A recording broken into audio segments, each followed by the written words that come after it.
Where are you guys from? We're from Savannah, Georgia. We were both born and raised in Savannah, Georgia. That's where we started everything at. Are you guys related, or how does that work? No, we're not. We're not brothers. We're not related. We met probably about maybe 4 years ago, I think officially. And when we came together, that's kind of how we decided we was gonna start the brand. How'd y'all meet? We met through a mutual relationship that we had, and we just got cool together. Since just started talking and just seeing, vibing and stuff like that, and we just got together and we try to make a business together. Now, how'd you guys get into the fashion industry? We first started, I think, what was it, 2012? Yeah. Like the end of 2012, beginning of 2013.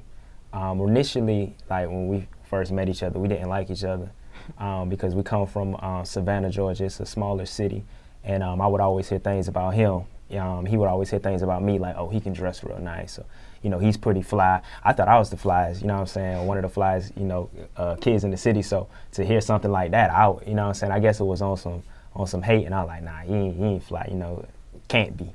But then when we actually met and linked up, put aside our differences and realized that we both were equally, mutually, I guess, pretty suave. So that's kind of how we decided to start a brand and come up with concepts and different ideas, and it kind of just grew from there. So how long would you say you've been in the fashion industry for? I think we've been in the fashion industry for a good 3 years now, pushing out stuff, expanding our brand and getting, things done with it. Now, how'd the brand come about? Give me the whole story behind it. Well, Creative Coaching, initially we had a separate name for the brand. It was called Hazardous Apparel, and it was an idea that we came up with where we were going to have like all of these different animals with just different different things wrong with them. Glow in the dark. Yeah, glow in the dark. It was bad. Like it was just, it was just a different concept, and we grew from that. And we decided to go with Creative Coaching because we wanted to coach individuals on how to be creative. That's our main goal. A lot of times when you see our clothes, it's going to be very flashy, flamboyant, kind of out there, but it's going to be something that everybody's going to stop and say, hey, where you get that from? Or, turn their heads, or hey, I need that piece. And we like to play on scarcity with our pieces. We don't like a lot of people to have it. Kind of something I guess we adopted from the Supreme or Bape or, Jordan, I guess, when before it was mass produced, the way it is now. So, that was just our goal behind the brand, coach individuals on how to be creative. How many pieces are produced? We produce about 4 or 5 different things each month. We try to make it exclusive, we try to make it scarce. And then, we just try to put a lot of marketing and a lot of buzz around different pieces that we do. And so that's how we keep our brand limited and keep it, where everybody has to have it, where, damn, I need that one, or I just got to have that one. So that's just what we do, man. We try to push out not too much, where it's like, all right, I can hop on the next one. We try to keep it limited, so you'd be like, all right, I got to have this one. So like this antisocial shirt or this wavy hoodie, how many pieces of that exist? We might do a limited stock. Limited stock to us be like 500 pieces, but we consider that pretty limited, in terms of, doing 500 pieces together, when some brands do like 10,000, per piece. So to have 500 pieces in circulation, it kind of drives it just drives people a little bit more wild and, really like, I gotta have it. When you see this piece, we don't have a store. Currently we're only selling on e-commerce. And so when you see a piece of Creative Coaching, you know that it came from Creative Coaching, from the website. You had to get it from there. You get what I'm saying? Like, you couldn't go into the store and really get it anywhere else. So I guess that exclusivity is kind of what makes people like, dang, Like, I really got to have that. So we try to keep everything very, very limited in terms of how you get it, and who has it. Just to give people that feeling of I got something special. So where'd the name come from? I know you started with another name previously, but where did that name, Creative Coaching, come from? He actually made the name. Yeah. We was dibbling and dabbling with different things, bro. And so we was just on the phone and we was like, why don't we just go by our mission statement? We were trying to influence the generation of how to be creative and how to push themselves and attention-seeking products. So we just wanted to coach people, give them that, all right, this is cool, this is creative, this is new, this is innovative. So that's how we came up with Creative. And then, we want to push everybody to, you know, be themselves and stuff. And that's what, you know, a coach does. A coach, it helps people get better. It helps, you know what I'm saying, the team stronger. So we came with creative coaching like that. I'm going to piggyback off of what he said. I was in the 12th grade. I had a friend named Kevin Giles who actually, he urged me to get on Instagram. And I never had an Instagram page. I was real big on Facebook, and I think at the time, MySpace, I was kind of big on that. So I was kind of stubborn to kind of lean towards a different form of social media. I just hated trying to build those followers and get it back up. And I just didn't feel like that. So he was like, you know, you dress real nice. Why don't you start taking pictures and posting your outfits? And he asked, he was like, what should be, you know, the Instagram name? And I don't know, I like to say that it was, you know, it was a reason for everything. You know what I'm saying? I like to put God in the mix because I just came, you know, we just creative coaching, you know what I'm saying? That was just the idea before I met Tevin, before we knew anything, you know, about starting a brand or anything. And, you know, we just kind of went by that. And then when we actually dug into it and kind of did our research about what the name can actually mean, I feel like it was just perfect for the brand. Perfect match. Yeah, perfect match. So I kind of feel like it was meant to be. You dig what I'm saying? So. What type of clothing company would you describe yourselves? Is it a streetwear brand? Definitely. Yeah, streetwear brand. Definitely. Urban streetwear, skater lifestyle, you know. I mean, but we definitely, we have plans to, you know, broaden into other, you know, avenues as well. We're constantly working, constantly drafting up designs. We got, you know, designs on top of designs that we just haven't found a way to market just yet. You know what I'm saying? I don't know how to really introduce it and really, you know, put it out. It's not, it really ain't time for that sometimes. So, but, you know, right now just an urban streetwear brand, but definitely can go other places and be other things. What's your opinion of the state of urban streetwear, the industry at this point, how you see it, and the forecast for it moving to 2017 and so on? I think it's expanding really well. I think a lot of people are pushing out their ideas how they want to. I think a lot of market is on the urban fashion wear right now. You know, you got the Babe and the Supreme and things like that. We also got the other brands like 10 Deep and Stussy. I just think that, you know, they paved the way for, you know, many of us to get out there and be like, all right, I want to start my own clothing brand too, and have all those ideas in your head, and you want to push them out just how they did. So I just feel like, you know, it's a lot of buzz around the urban streetwear brand. There's a lot of people trying to get into the game and, you know, just put their stamp on it, just put their mark on it. So that's what, you know, we're trying to do at Creative Coaching. Just put our mark, you know, in urban streetwear brand where everybody can be like, all right, I want to go get this, you know what I'm saying? Also, even before they even think about those other brands. So that's just what we're trying to do, push the culture. Now, explain the difference between your brand and others for people just seeing this for the first time and haven't really researched it. Yeah, I think, and our brand, like, one of the bases is creativity. I think as cliche as that may sound, that's kind of one of the bases of our brand. You know, a lot of movements and a lot of things that we did, it isn't the first, we aren't the first people to do it. You know, we acknowledge that, you know what I'm saying? But we are very innovative in some of the things we do. Just some of the tie-dye and a lot of things that people have seen lately. You know, we take it and we add our own spin and our own twist to it. It's kind of something you never seen before, you know. And then when you know, when we're walking, people are constantly asking, hey, where'd you get that outfit from? Or, hey, you know, where can I find this? Or where can I find that? Or is this in the store? I think comments like that is just how we can kind of, you know, verify and just know that we're doing something right, you know, and to know that we are influencing the generation and you know what I'm saying, influencing the culture to kind of, you know what I'm saying, branch out, just be creative, just be different on what they wear. So, is this a men's line, women's line, unisex, or what? Unisex. Yeah, definitely. Unisex line. So you have pieces specifically for these type of people, or is it like one size, one type fits every, you know, gender? Usually men's sizing. It's actually usually men's sizing. We have done some women pieces. We have done crop tops. We have done things that are more catered to women, but we don't ever particularly like to just stamp it as just women. We understand that a lot of people like colors, you know, men and women. So we don't want to discriminate and say that this piece is only for men, this piece is only for women. To be honest, our audience is stronger in the female, you know, area. We do have a bigger female following, a bigger, you know, women following. A lot of our photo shoots involve a lot of women as well. But just to be understood, like, the brand is for everyone. You know, it's for men and women. So. Now, you two are the owners of the company? Yes. Yes. How hands-on are both of you with the ideas and designs? We both have the equal combination of things that we do. So he might come to me with a design or a color, and I put it together, or I get the nice slogan for it, or I say how we gonna market this, and he said how we gonna market that. So we just brainstorm and put our ideas together to know that we both putting our equal part into this relationship that we got with the clothing line. So we never want it to be like he's doing more than me or I'm doing more than him. It's always we both up doing the same thing, trying to get the same thing done. If he can't get it done on time, then I'm gonna come back and do it. If I can't get it on time, he gonna come back and do it. So we just try to keep it 50-50. Now, you have a shirt on, you have a hoodie on, you mentioned crop tops and stuff like that in the past. What kind of products do you currently have? What type of products do you currently have aside from those?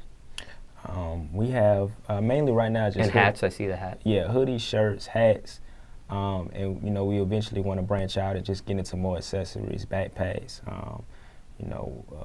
wallets, pants, all type of things. But the main thing that we want to, first, we feel like we should master one thing at a time. I feel like we should kind of master the concept of really fly, shirts, really fly hoodies, really fly hats, really standout items before we are able to kind of branch out into other things. But we see that we definitely have the mindset for it. We got the creativity, so it's definitely possible to have a variety of different different things for the brand.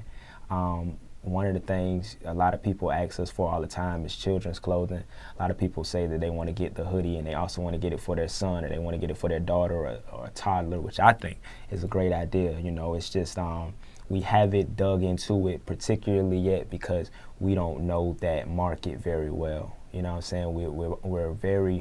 We're still new. We're understanding the market of men and women and youth and learning our core audience. So I think to jump into 2, 3, 4-year-olds, we might not want to do it just yet. You know what I'm saying? 'Cause I don't know anything about that, but I think it would be, I would love it. You know what I'm saying? I would love to see a mother with her daughter wearing a wavy. I think it would just be adorable. You know what I'm saying? So definitely soon I think we can branch out into different things. What's been your most popular item so far? The most popular item that we've done so far has been our tie-dye Smallz hoodie.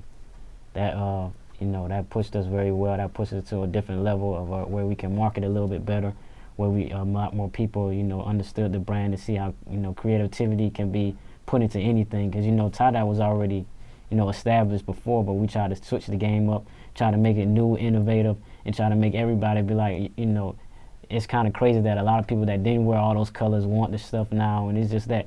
We just try to push the culture like that, man. So that's what really put us, in this bracket that we're in right now, is just a big creative piece that we put a lot of time and work into, and we try to put a lot of market behind it, and it, it paid off in the end. Now, currently you said that you're an e-commerce store. Yes. Thoughts of a physical store? Yeah, we've been, talking about it, and, as the future, goes on, we're going to, figure out different avenues and way where we can get more people in and stuff and get, more market around our brand. So, yeah, that's in the future. We're going to, keep pushing on right now, doing what we're doing right now in the e-commerce. And then one day, you might pop up and see a Kreative Coaching store coming soon. Is that the only place people can get it is the e-commerce store, Yes, or sir. is the clothing available? Is it distributed in other boutiques or anything like that? No, we keep it exclusive to our website. We have had some offers, different relationships with people who have asked, inquired about putting it in their stores, but we considered it and we actually turned it down because I think right now we just kind of want to say that we did this kind of on our own. You know what I'm saying? We made the buzz on our own. We grew our Instagram followers on our own. We grew our name on our own, you know what I'm saying, without the help of a boutique. Not saying a boutique or anything wouldn't help, and we're not open to the idea, but I think right now being able to move the units that we move just with us, you know what I'm saying, e-commerce and doing what we do, I think it's inspiring. I think when we're able to tell our story later on and tell people how we started and how it was rough at first, but we made it happen, you know what I'm saying, I think it'll just be much more realer. So Thoughts on Karma Loop? I like it. Yeah, that could be a Yeah. good avenue to go to. We looked into that when we were, you know, not where we at before. You know what I'm saying? So we didn't really think that was a possible, you know, access area at that point. But you know, now going back in and now, you know, we can talk about it and see how we can do that. Thoughts on the Magic Show and other trade shows? I mean, I'm all for it. You know what I'm saying? I think any way that we can branch out and kind of get the brand out is good. We're trying to, you know, do a press run. We're trying to network. We're trying to get it, you know what I'm saying, get it everywhere, get it seen, you know what I'm saying, as much as we can. We're not turning down any, you know what I'm saying, much of any offers or anything, you know what I'm saying, because we're hungry and we're grinding to kind of, you know, continue to market it ourselves, come up and people is kind of seeing creative coaching everywhere. It's you can't really get away from it, you know what I'm saying? And, so I mean, I'm all for it. You know, I know Tevin all for it. So. Yeah. As far as reactions to the brand, favorite celebrity reactions so far? I think the biggest celebrity reaction that we had, Black China, we got her in the Smallz hoodie that I told you about, the popular one, and she really taken a liking to it. She followed us on Instagram, and when we put the picture up of her wearing it, she commented on it, just saying how much she loved the hoodie and how much, you know, thank you for it and stuff like that. So, you know, we can get more celebrities like that, you know, who actually like the brand and you know, feel that creativity and that inspiration that we're trying to put out. And I think we can make, you know, touch a lot more people and move a lot more bases of where, you know, we're trying to go with the brand. I think Future, you know, one of my, you know what I'm saying, favorite artists. We have the Smallz hoodie that we were telling you about. We did a Smallz hockey jersey, you know, and we made it specifically for him. We put Hendrix on the back. And, you know, we were able to meet up with him and actually get that to him. And his reaction was just, you know what I'm saying, we didn't expect him to be as happy about it as he was, you know, for him to actually really, you know, like it and appreciate it. You know what I'm saying, something that's coming from us. So, and, you know, of course the timing was perfect with the Project ET mixtape and the Too Much Sauce, you know what I'm saying, everything around it was just, you know, just clutch, you know what I'm saying. So when we was able to get that in his hands, it was like, yes, like that was, you know what I'm saying, one of the best things I feel like, you know, we could have did with that particular product. So Who would you love to see draped in your clothing that hasn't been yet? Who's at the top of your list? One of our biggest, you know, people that we model, you know what I'm saying, that we take inspiration from is Pharrell.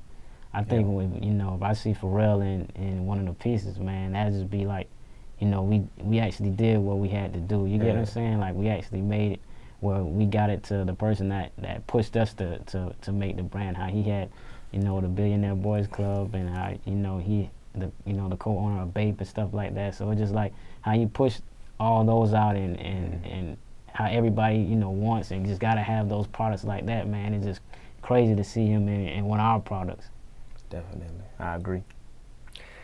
Now, you mentioned Pharrell, you mentioned Future. These are rappers. Mm-hmm. What is your opinion, in your opinion, what rappers today would you say are the leaders in urban streetwear and so on and so forth? I say Kanye, he's the king right now. And then you got people under him like A$AP Rocky. Yeah. Then you, like I said, Pharrell. Who else? You got somebody? I guess Lil Uzi. Lil Uzi. Young Thug, man. You gotta think like for the new, like I guess like for the new generation, you know, new rap, new hip hop. I definitely think, you know, those cats are also leading the way. Of course, Kanye, you know, Pharrell, those guys, Andre 3000, those guys are like the GOAT when it comes to fashion. Fab, of course, Fab, you know what I'm saying? But I think like Thug, I gotta give like, you know, props to Thug and Uzi because I think their style is very different. And to be honest with you, if they're seen wearing something right now, it's gonna take off.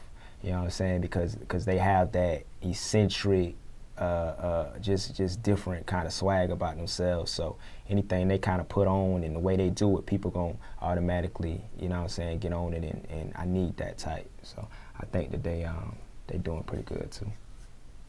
What are your thoughts on rapper clothing lines today?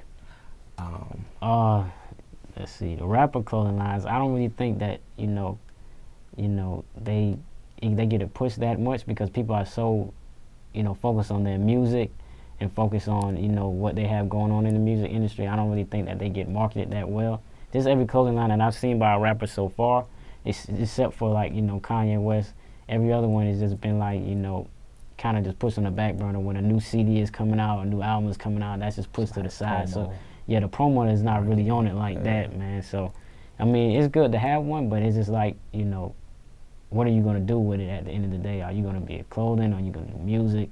So I just think, you know, your focus need to be in really one or the other. Area. Who do you think had the best clothing line ever? Rapper clothing line. For real. Yeah, for real. For real. Definitely. How many times we going back to him? Yeah, he, BBC. yeah, took BBC, over. yeah. You know what I'm saying? Like, it's major. Like, it don't look, I don't know, it don't look cheesy to me. You know what I'm saying?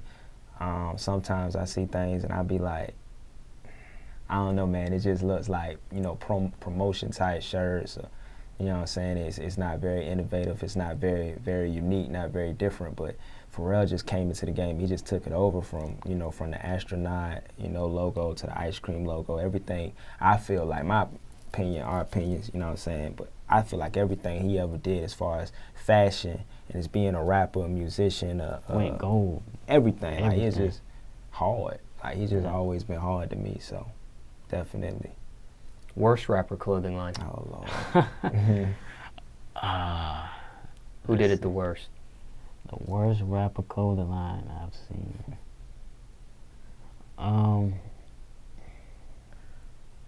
Let's see, what you think? I don't know, man.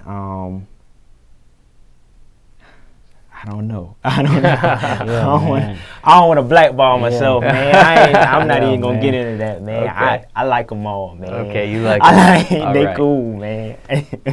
What fashion trends do you see for the fall and spring, 2016, 2017? I think the dad hats, you know, they're going crazy right Taking now. off. Yeah, they with the different logos and the different, like, how they put the smaller logos on there. You see right here we have the bigger logos, but a lot of the small ones have been taken off lately. Mm-hmm. A lot of the longer T-shirts have been taken off. Extended tees. Yeah, and I guess they might, you know, the bigger, baggier hoodies. I think Kanye West probably had an influence on that. Just things like that, man. That's just been really taking off. I really see a lot of people, you know, pushing it, and you know, the smaller logos on the T-shirts. You know, just things like that. More conservative stuff has been, you know, kind of getting kind of popular lately. I think the fall, and then even going into the winter, I think it's kind of more specifically for darker colors. Those heather grays and those browns and tans and greens. What I like about our brand is that we don't go that route at all. You know what I'm saying? We just completely do the opposite, and it's just like, you know what I'm saying? A lot of the things that we wear like this, it would be more, you would think it's more of spring type colors, because we might find a color and we're putting the loudest colors on it that we possibly can. But we still gonna make it, you know what I'm saying, pretty fly. So I think that we kind of just level the playing field by just doing something different for the fall and kind of shifting gears with it, where you see it and it's bright, it's out there, it's in your face. Whereas other brands might go a little subtle, we completely opposite. Yeah. So I wanted to piggyback on that. Yeah, it's just the fact that we try to do it where we're going to put something out that you can't really find in stores. You can go into January, you can't really find a light blue or a bright yellow or just things like that. So that's what we take our brand to, where people think that, all right, it's different and we got to have it. exactly. Trends you want to see come back? I got an old school spirit, man. I wear the hoop earring. I got the part in my head, man. I like juice. I like the bigger pants, and I like the tucked in shirts with the urban wear, man. So I'm real old school with it, man. So any of that type of 90s fashion, I would love for that to come back. When we first started the brand, that's what it really was based on, that 90s culture and what we really grew up on, and that style of like, you know, Martin and things like Fresh Prince of Bel-Air, just things like that, man. So that's what I really want, you know, to see come back is that style of wear, or where, you know, people take that 90s culture and bring it and make it more innovative and to this more, you know, new fashion sense of culture. I think it'd be so cool to see like baggy pants kind of come back, like, but not like Yeah, not like the 3X. Yeah, but like you know, like the Aaliyah type style Yeah. with the jumpers and stuff. I think if we was able to, you know, like get into that and bring it back and make it real fly, like the, you know, the crisscross kind of type style. Man, I love think that velour wear. dope. That velour Yeah, wear, man. yeah, That like- I used to wear that all the time when I was younger, man. So Yeah. like bring back the velour jumpsuits and things like that, man. Cause the skinny jean, like that culture is kind of taking. I mean, I can't talk, man. Like, I don't even have a pair. Like, I don't have anything baggy. Like, I ain't got a pair of baggy gym shorts. So it's kind of like I can't really talk, you know. But I just think that it still would be cool to have like a, you know, the baggy. You know what I'm saying? Like the baggy style, kind of going crazy, and for it to look cool and not like thuggish or, you know, whack. You know what I'm saying? I think that'd be something pretty fly. Now, in the urban streetwear industry, what's your biggest pet peeve with it at this point, if anything? What bothers you the most about it? My biggest pet peeve is that I just feel like people just put brands out just to do it, you know, just to make a quick buck out of it. And I just really think that you should really do something like that if you really have a passion for it. You know, a lot of people, they just put out little clothing lines and they don't really, you know, just and try to steal people's designs and, you know, just make, you know, things like their own, you know what I'm saying? They don't really put that much work into it, man. So I just really think that's just a big pet peeve of mine, man, where, you know, somebody can just, you know, not work at it and just, you know, put stuff out just to make a quick buck sometimes, man. So that's just what one of my biggest pet peeves are. I think the unoriginality, piggyback off of what he said, Stealing the man, sauce, man. a lot of people, you know what I'm saying, steal the sauce and kind of run off with it and make it their own, or see that, hey, they're moving units, or hey, they're doing a lot of volume. So what I'm gonna do is create something that's very, very similar, that doesn't say the same thing, but looks the same, and I'm gonna sell it at a cheaper price just so I can get my profit. And I just feel like, man, that's like bootlegging. You dig what I'm saying? Like that's happened to us several times before. You know, we don't lash out at them. We see it, you know, on Instagram and people tag us in it, but, you know, as opposed to like lashing out on it, you know, what we do is just, we feel like, okay, we are influencing. And it's like the bootleg, you know what I'm saying? It's like if you got Jordans, you know, at the mall, and you got your raffle ticket, and you were able to go in and get your shoes, and then, you know, you got somebody selling Jordans on the corner, which one are you gonna buy at the end of the day? You know, which one are you gonna feel good about? So I think my biggest pet peeve is just the lack of originality and people just doing it, like you said, because they're not even passionate about it. Like, we ain't started this brand. Like, our main objective wasn't to make money. Like, our main objective was because we enjoyed seeing people in our clothes. We enjoyed seeing people wear something different. People having that feeling and boosting their self-esteem and self-confidence. So, I mean, I get so, you know what I'm saying, upset about it, because it's like, we came from humble beginnings, and that ain't why we came up. That ain't why we started the brand. So when I see people out here just trying to do it because they want to make some money, or man, I don't, you know, I can't feel that. Like, I can't respect that. That's what I don't like, man. It's just, you know, we started, you know, saying 3 years ago, man, and at one time nobody was buying nothing. You get what I'm saying? Nothing. So it's just the fact that, you know, we still kept it pushing, we still kept it moving. You get what I'm saying? Because that was our passion. That's what we wanted to do. If we wasn't making no buck out of it, you know what I'm saying, at one point we'd have been quit. Yeah. So it's just the fact that, you know, we just keep pushing it because that's what we want to do. That's what we love to do. That's our passion. Yeah. So that's just what it is, man. Do urban streetwear designers or brands have beef? I mean, probably. I don't. I mean, I've witnessed some brands, you know, lash out at other brands.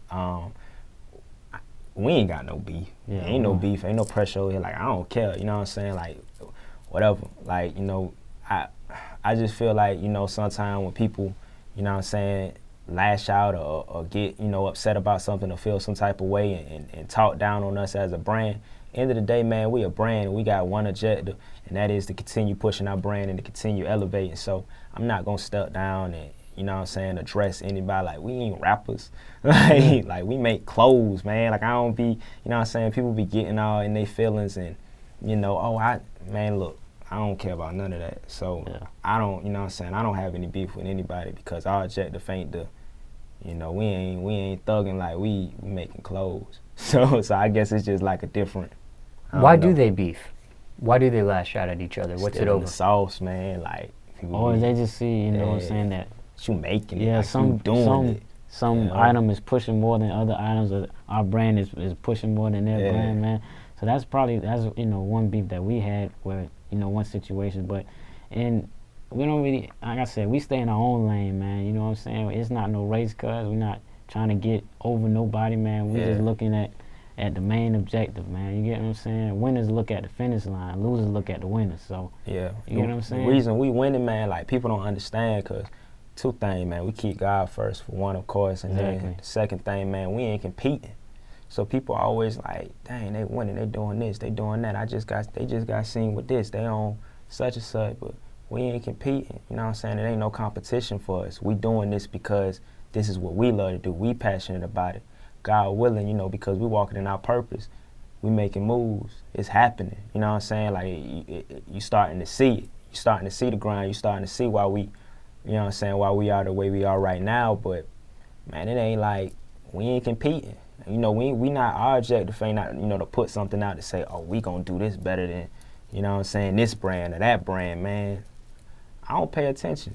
You know what I'm saying? Exactly. I see some brands, and not to say like, you know what I'm saying, we aren't inspired by some things. We inspired every day. So some things we see and be like, all right, cool, that's dope. We acknowledge it. Give credit when it's due.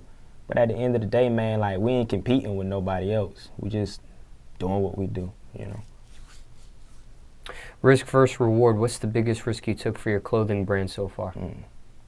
Plenty of them. The biggest risk that we did was, just putting a lot of money into something. When we first started the brand, where we didn't have a lot of money at the time, where we didn't, have the marketing behind it and have that pull where people are ready to buy it, because we just put a lot of something in an item, put a lot of promotion in an item, and it didn't pay off. So there's a lot of things with that, just making the right decisions marketing-wise. You know what I'm saying? That's what we're saying. We're learning every day, trying to pick new avenues to push the brand, man. So that's just the biggest risk that we had at this moment that we've been getting better at. It's just, putting money in the right places, man. Putting money in the right people, man. You get what I'm saying? A lot of people come, sometimes with bad business, man, where, you know what I'm saying, they don't get things done when they say they're supposed to get done.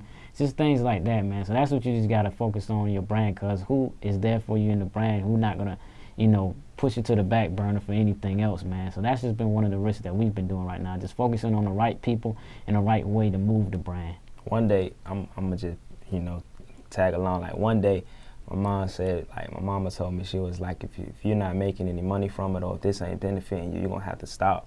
You know what I'm saying? She was just like, you're going to have to, because, at one point, like we were really exhausting all of our funds. That was the risk. We was exhausting everything that we possibly had and pushing it into the brand. We would get, money from our part-time jobs, and we would put basically all of that money into it. 80% of that was going into the brand. We wasn't making nothing. Like nobody was buying anything. You know what I'm saying? So the tenacity and the drive that we had to continue pushing and continue saying, man, look, we know we gonna make it, or we know we gonna, eventually we gonna spark. We gonna make something work. Breaking out into it wasn't easy. So I guess that was the biggest risk we ever had, was continuing to go when we was like, financially not okay, I guess. You know what I'm saying? So that was the biggest risk, and the reward is where we at now. So. And where we gonna get in the future. Yeah. Man. Proudest accomplishment so far? The proudest accomplishments that we have right now was just, being here right now, man. Yeah. You know what I'm saying? We were Smallz. No, man, but like, no, for real, man. Like, I'm saying, man, like when I say that, it's just like, I don't know, man. We came from, such humble beginnings. I ain't, saying like we made it, and we already at the top of the mountain and nothing like that. But just where we started from, a lot of our, supporters came from social media. We started our Instagram page and we had 2,000 followers, and that was it. We couldn't break through anything. Yeah. Like, we could not get past that threshold for anything, no matter what we did. And to this day, like that was like a year and a half ago, and now we got 132,000 and growing every day, man. That's a blessing. Like, that ain't, some people look at, oh, that's just Instagram followers, but nah, to us, that's like customers. That's how we grind, and that's how we getting it. So I don't know, man. I just feel like the way that we have been moving and progressing is just such a blessing, and that's just the biggest accomplishment, man. And I don't know what you think. Man, you didn't said it all, man. I just feel like, you know what I'm saying, the buzz that we have right now and people, you know, being so attracted with the brand, man, that just brings more potential customers, man. How you said before, man, we don't look at it as a follower or somebody, you know, just liking the post. We look at it as somebody that's actually supporting the brand and actually want to, you know, purchase something or see potential in what we want to do and what our mission statement is. They see it's creative and they just be like, well, you know, I need to have that, man. So that's just what we've been doing right now, man. Just taking it one step at a time, man. Just showing that, you know, we humble but we hungry at the same time, man. So every follower that we get is actually a blessing, man. Yeah. You know what I'm saying? That's a blessing to where we can actually push our brand more. That one person might be a celebrity that'll change our life. You get what I'm saying, man? Yeah. So that's just what we on right now, man. Biggest misconception of you or your brand? A misconception. People think sometimes people may think that I'm arrogant, you know, cocky. That's a misconception of me, and I guess that reflects the brand, but I'm just a quiet person. You know, I'm just chill. Like sometimes when I walk into a room, I don't really speak to, you know, too many individuals because I'm an observer, and that's something I learned from my dad. Like I always just observe people and I watch their actions before you know what I'm saying, before I speak or, you know what I'm saying, make an assumption. So sometimes because I'm not so jovial or I don't come off so, you know what I'm saying, extremely happy or extremely talkative, people, and the way I carry myself, like the way I walk in, you know what I'm saying, walk into a room or a building, the way I dress, people may, you know what I'm saying, oh, he think he all that, or he's smelling himself, but it really ain't like that. I'm actually, you know, probably very humble person. Like it's just, but I am confident at the same time. So I guess that's a misconception that people think, you know, we arrogant or, oh, they think they all that because they doing such a, man, you know what I'm saying? I don't know. What you think? What's your misconception? I don't really think I have too much of a misconception, man. I just think a lot of people think, you know, I guess I'm always behind the scenes, man. I'm never really the front runner of anything, man. That's your boy right here, man. He's more of the face of the, you know, he go out and, you know, he do more of the promotion type thing with the Instagram and stuff like that, man. I'm more of the behind the scenes guy. So a lot of times, you know what I'm saying, I don't really get that much attention the way it comes to the brand, man. So that, you know, people start to see my face more and see that, you know, that I've been here, you know, from the beginning as well, man. So yeah, that's just what I think a misconception of me was when we first started the brand. Like, is that your brand and that's his brand? Nah, man, it's 50-50, man. We started it, you know, together, man. I was here the whole time. I just been, you know, behind the scenes, man. I just been, you know, working and, you know, doing my thing, man. What are your keys to success? The keys to success, man, is where I just see somebody in my clothing, man. They just so happy with. I guess I done hit that point already, man. If you know, you check out the page, you'll see a lot of reaction posts that we put up on our page, man.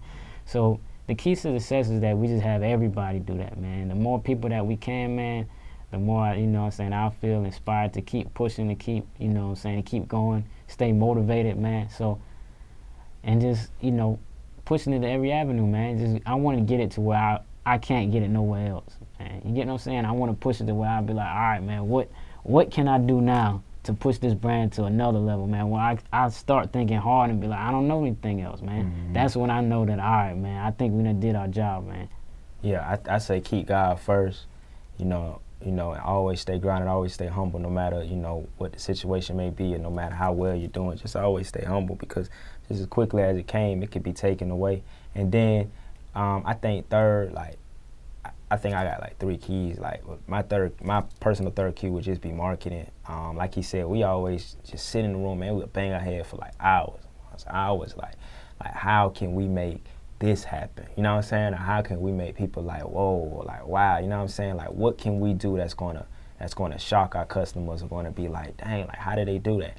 I'm always like, he gotta calm me down sometimes, because I push the limits, man. Like, I wanna, you know what I'm saying, go to the top of the mountain, and I'm just Jurassic, you know what I'm saying? Like, I wanna go to the moon with it and all, like, so sometimes I'd be like, Tell, what you think about this? And, nah, we can't do that. That's illegal. So like things like that, man. I'm just always like marketing because that's the biggest you know, make or break for a brand. Because we can have the best, you know what I'm saying, the best, the flyest gear. We can have the ugliest gear, but it all depends on how we market it, on whether or not people are gonna buy it. Because if ain't nobody seeing the flyest gear, then You know what I'm saying? It ain't going nowhere. And if everybody liking the ugliest gear, then it's going to sell out. So I feel like at the end of the day, you know, marketing is our biggest, you know, accomplishment for us. It's something that we always trying to do, you know, more and more. So.